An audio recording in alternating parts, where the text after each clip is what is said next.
Hello, I'm Dennis Horvitz, and you're watching Brass Tacks. Brass Tacks is a show about stuff, and it's produced by Fred Brass. And I can't think of a better person to talk about stuff than my guest. He was with us on the last segment.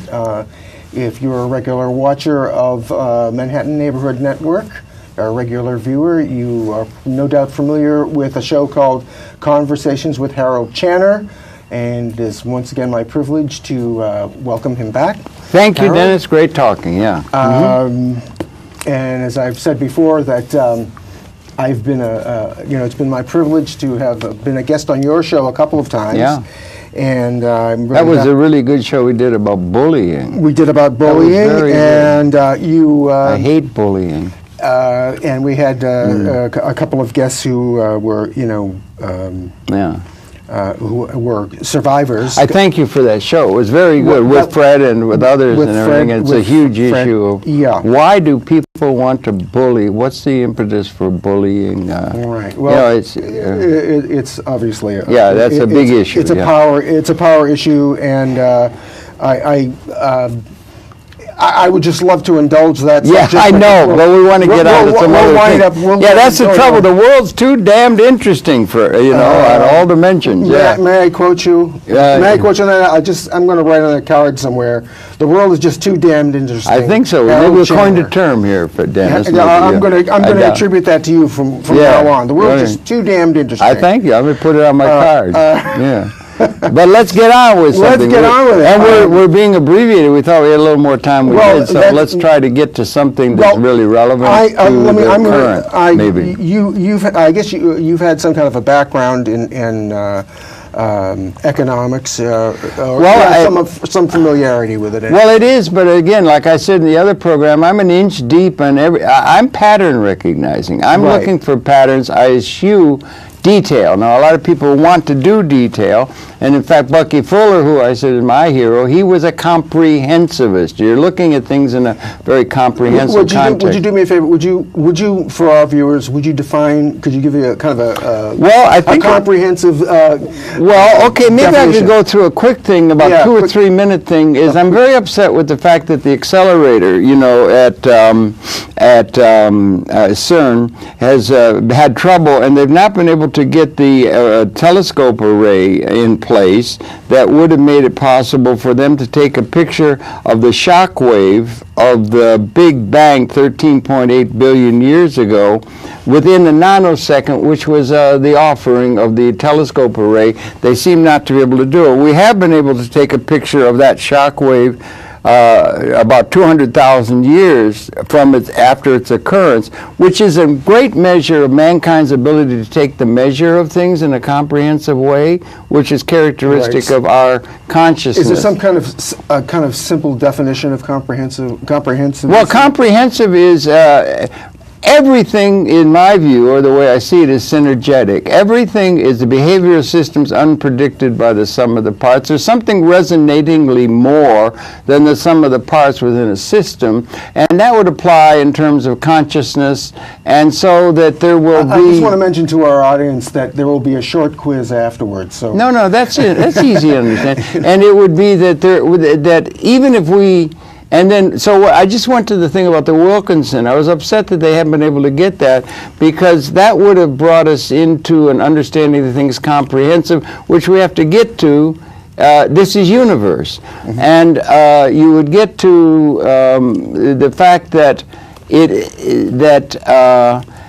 string theory, which is physics now, that's coming out, Kaku and Green and so forth, the mathematics of string theory suggests that there may be parallel universes of which this universe is a part. Things begin, reality begins 13.8 billion years ago, as far as we understand, but it might be part of parallel universes, and the big distinction and importance of that in terms of understanding things is that is it a closed or open system, because everything as we understand it is thermodynamic.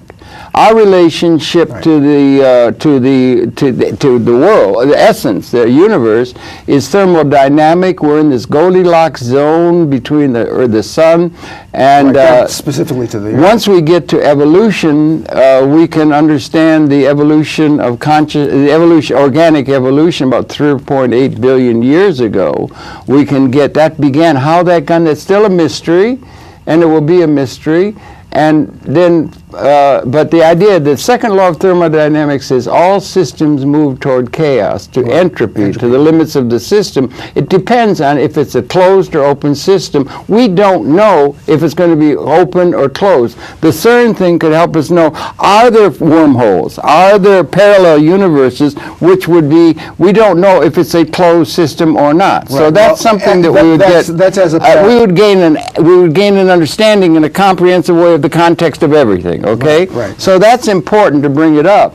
And then we get to that point, and then when we have that understanding, then you can get to evolution beginning 3.8 billion years ago, moving over from inorganic to organic in this Goldilocks zone. Yeah, and they're not sure how that happened. No, they don't know now. Great guy here in New York, Robert Shapiro, is doing things along that line, and others are, but it's certainly nothing so sophisticated as DNA or anything. The constituents that built to it, their theories and so forth, but how that organic process began is something that is a thing to be discovered. Right. Can I just want to put in my 2 cents. In this kind of debate often with people who deny evolution, and one of the common mistakes people make about evolution is that they confuse it with something called abiogenesis, which is actually the question or which deals with how life began.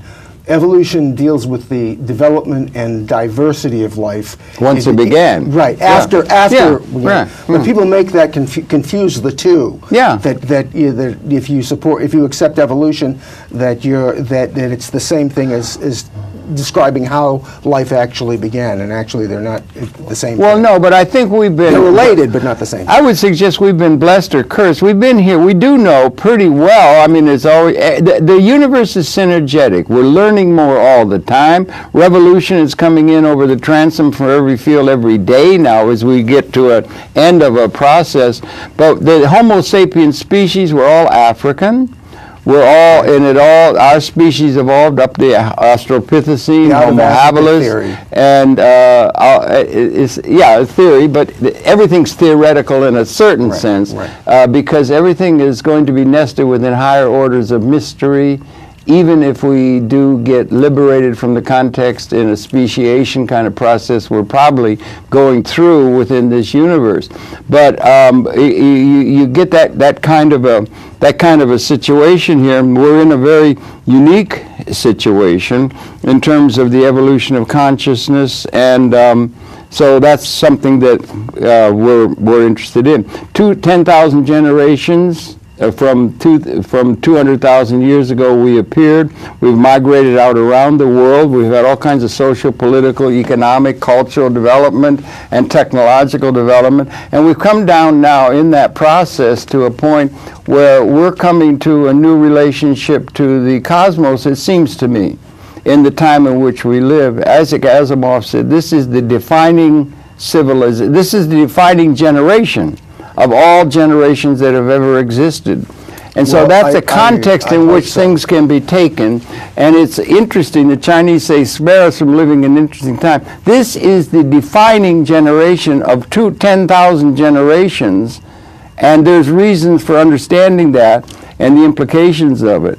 But that's the context in which is to be understood, and what we've learned, and that we're at a time of either, I think we're at a time of either annihilating and having the ability, the capability to either annihilate the whole species or liberate the whole species from the context of evolutionary process, including, in-depth evolution, and also the evolution of political and social and humanity and so forth. So this is a defining moment in the evolution of consciousness. Speaking of annihilation, as we tape the show, we are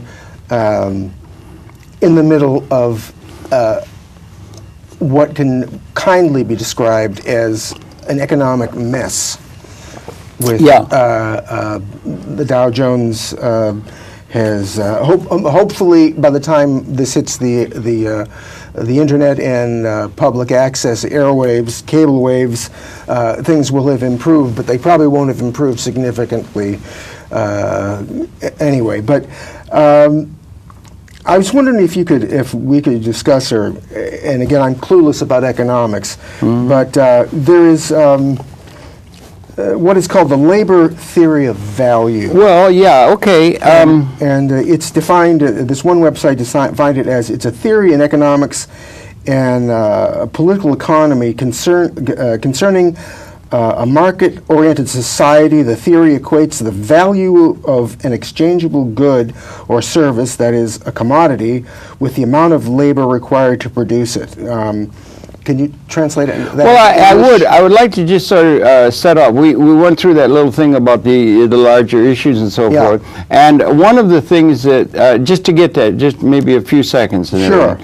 The weapon systems are extensions of consciousness, as is all technology. And the thing that has led that throughout the human experience, 10,000 generations, has been weapon systems that would be giving an advantage to a particular group who can then take advantage of, conquer, steal, cajole others in order to benefit themselves or their particular group, and it's realpolitik kind of thing. And those weapon systems have become finally, after 10,000 generations, so lethal at a species level that along about the years from the modeling, they became in their existence. They're not just theories of relativity, 1905 or something. It's in the systems exist that can be set off maybe by one person that would eliminate the entire Homo sapiens species. Right. That occurred about the year 1970, even at the time of the missile crisis with Cuba, where there was a showdown between Marxism and capitalism as is understood. The fall of 1962. That's right. Scared the daylights out of everyone who was conscious and so forth. But there would have been a few scraggling survivors, even if there was an all-out unleashing. We've had a propensity to unleash in an all-out way, firebombing Tokyo, firebombing Dresden, these kind of things in the rage of hatred of a war. So that has come to a certain point where so that's a major point. Now, on the other hand, Buckminster Fuller, who was a comprehensivist, we referred to him earlier. You could take as a proposition that that would be on what would be called the living side. That would be the wiping out of our species after all of this trudge up Mount Sisyphus in evolutionary terms, cultural and so forth. Right. It would be a shame in a certain sense to have it wiped out. It may be universe means that we should be wiped out, that we are not adequate to doing it. 99.9 of all species that have ever existed have gone extinct. Has gone extinct. You understand? Right. Okay, so that's an interesting lesson. And it may be we're meant to go extinct as a species, or it may be it's a little complicated because you have punctuated equilibrium is the way in which new species appear, new social orders, memes and that kind of thing appear. So we want to try and understand it. But if you take as a dialectic the fact that at level of capability, the weapons became species lethal and remain so. Now, some people would say we've had this kind of thing, we defeated the Soviet Union, everything's okay, we can still keep doing, but our institutions and what we've inherited are still in place. And that's what's coming up against it now economically. Now, well, let me just say that I'm literally a card-carrying atheist.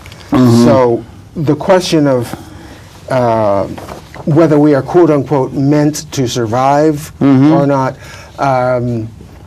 my take on that is it's up for grabs. It's up for grabs. Okay, thank you. That's synergetic. It is up for grabs. In other words, I feel that the universe is indifferent to itself and to anything in it. Well, and if not that I want it to happen, and I certainly think that we should work against it, but if the human race disappears, if the whole planet disappears, it's really not going to have much of an effect on reality in any kind of larger sense. Well, I would think we're so small and so insignificant in Yeah, that way. And yet, SETI, Carl Sagan, all notwithstanding SETI, and the fact that we're going to have a thing that's going to be able to take a picture of the shock wave 1 nanosecond from its occurrence 13.8 billion years ago is something to think of in terms of purpose, or in purpose of what's it all about and that kind of thing. Well, Bucky Fuller, who was a comprehensivist on the living side of that equation,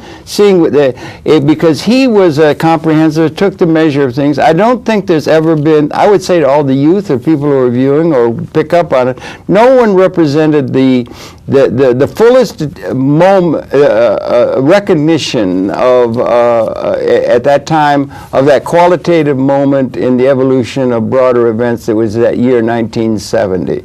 I said earlier program that may very well become seen as year 1. I was going to say, that's when the weapons became species lethal, and on the living side, in the yin-yang sort of view of things, he was taking the measure of the technological extended capability of providing for everybody in a comprehensive way that was equally existentially significant on the living side, that was essentially saying the axiom, the question is that if you take the proposition that through time, through technology and improvement of things, that there is a larger percentage of the world population through time could be realistically be seen to be a have as opposed to a have-not. Right. You take a definition of terms, you have to get that down. They did, and they came down. And if that's the case, that there would be a period, and particularly as technological, is coming to where a higher percentage of the world population could be seen to be at the level of capability, not the reality. Right. The reality inherited out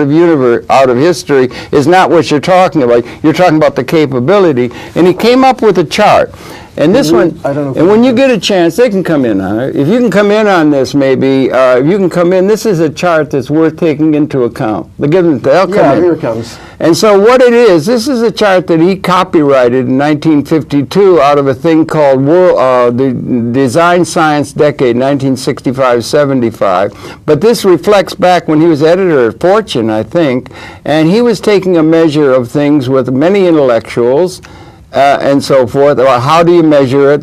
Get rid of the details. Just look at the pattern. The pattern is that the percentage of the world population that was intrinsic to the technological development was coming out of history was less than 1%, if you're talking in broad terms, and that he said that by the First World War we had arrived at a point where something like 10% of the world population could be seen to be halves. By the Second World War we had come, it's going hyperbolic. By the Second World War, we had reached a point where about 20% of the world population could be seen to be halves in a ratio with the abstract technological capability of providing life support. And he projected in 1952 a 20-year period of imminent crisis to all human institutions as we approached and crossed the 50% mark, again, at the level of the technological capability of providing life support to the human society. And he said that it could be accelerated. Stay on this chart. I mean, you want to stay on the chart if you would.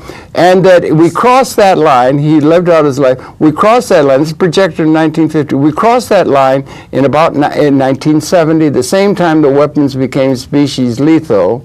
And what that signals, that we were coming to a point after 200,000 years of human experience where we were transcending material scarcity. Right. As an ontologic, as a reality, in terms of our capability. So in other words, now the majority of people are amongst the haves? No, they're not the haves in real terms. If you look around, everybody would say, how can you say they're going to be the haves? They're not. Half the world's starving, and we don't have economics. But all of our institutions were formulated within one ontologic context, scarcity. Right. And what was dawning was a sufficiency for all and the ecology. And that is something that is worth taking into account as we think about things. I don't know why they keep taking it away. That's all right. But that's something that's worth taking into account in terms of the current situation. And I think that's the truth. We are at a point of waking up from history's nightmare of injustice, which had to be because we were so underdeveloped. We're coming to a time of liberation rather than annihilation of the human species, and only can be seen real, I think, in terms of like punctuated equilibrium in evolution. We're coming to a qualitative transformation in universe as we come to a point where liberation and the entire Homo sapiens species can be realizing their full potential rather than being slaves of people who have power to order them to do things in order for them to be able to eat. You really think that's happening? Yes, right I now? think that's necessarily happening if we're going to make it. We're either going to annihilate or we're going to liberate the human society and the ecology, yes, and we live at a time of qualitative transformation. I think it may be necessary. It may be necessary to our survival, but I'm just wondering if it's really happening. Well, it's not happening in terms of we look at everything. First of all, think of what it means. What it is, it's not a little change. It's not a meme. It's not a little change. It's not the invention of steel or some little thing that's going on. It's a qualitative transformation that brings into question not only a paradigm shift, virtually all human institutions, thought patterns, notions of human nature are now being questioned because you're coming to a point of qualitative transformation in the broader evolution of consciousness. And so that calls into attention all of your notions of geopolitics, economics, institutional structures, educational structures, everything to accommodate a liberated potentiality, and that is not able to be grasped because we're all reestablishing outdated institutions that are no longer adequate to what the future either allows in a liberated way or requires if we're to survive. You see, large issues are at hand. I'm just trying to make the distinction between what must occur in order to get a desired result compared to what in fact is occurring. Well, that's between the reality and the projections. Yeah, that's the thing. There's a dichotomy there, I think. Yeah, of course there is. Yeah, there is, and that's the challenge of the moment. Right. And the thing is that when a pregnancy, if you could take the measure of pregnancy, you may say, let's have another couple 100,000 years to try and figure this out or something. But in a pregnancy, in the working of things, like an elephant, it's 22 months, and then there's a new. In a human being, it's 9. Right. And when the water breaks, you can't be saying, wait a minute. You can't go back. Right. We have to move, and we have to move and relate. What's his name? Nietzsche said the future influences the present as much as the past. We're enthralled to the past. It's understandable. Yeah. Everybody is. You're used to what is in place. Look at all these institutions we have in the United States. We have notions of how societies to be organized. It's all formulated. One premise that's all formulated, a pattern. There isn't nearly enough. For one to gain, another has to lose. Right. If I win, you lose. I get it, I take from you, and it's zero sum, and that's informed all human institutions and the assumptions of reality, with a few exceptions from the philosophical and wisdom. And also, I think there are certain assumptions about the past that are romanticized and glorified, and for political gain. And it's just part of the. I think. What is considered conventional wisdom, urban myth. But somebody once said to me that every civilization remembers a golden age that never was. Oh yeah, I think that's probably true. Because before the show, you and I were discussing. I mentioned to you that I'm now reading The People's History of the United States. Zinn, he's by Harold Zinn. Howard Zinn, he's great. And it's a very I find it very depressing, at least. I've been assured that it actually gets better in terms of concentrating on innovative people later on in the book, but I'm still history. I'm still in that part of the book where it's covering the underbelly of and the Andrew Jackson regime, administration. I think you can sum it up, if I may, as George did it. George was a great reader of technology. The thunders in the wake are thunders of new technology. Electricity had a huge change. Sure. But anyway, he said, history is a nightmare from which we're attempting to awaken. We may be at the moment where the alarm clock's going off, the water's breaking, whatever the metaphor is that we have to have, and we have an educational system that gets everybody so specialized out. They divide and conquer the academy and the educational system because they're not autodidact. They're learning to be responsive in a Pavlovian way to outer-directed authority figures. And so, do one last thing. We only got a couple of minutes left, apparently. I want to show one other chart that has to do with economics. Give us a close-up of that. Because if we have a context of if we have a context where we are actually relating to an altered reality, then the input to production. You mentioned the labor theory of value. This is a thing of Lewis Kelso. This is the way in which the input to product. This is the United States economy, but it relates to the world. The input to the left is Tom Jefferson. The input to production was very 10% was something other than labor. Labor was very important. Nothing was manufactured. There was no anything. And the trend is for there to be a larger and larger input to production is through capital instruments or through technology as opposed to labor's input. A lot of people have argued how important labor is because that way you can get a minimum wage, or you can say that Marxists would say all production is through labor and that labor is so valuable, and so they've been using that system in order to set up a system where the assets are all owned by a tiny class. I think one of the problems is that less and less America actually makes anything.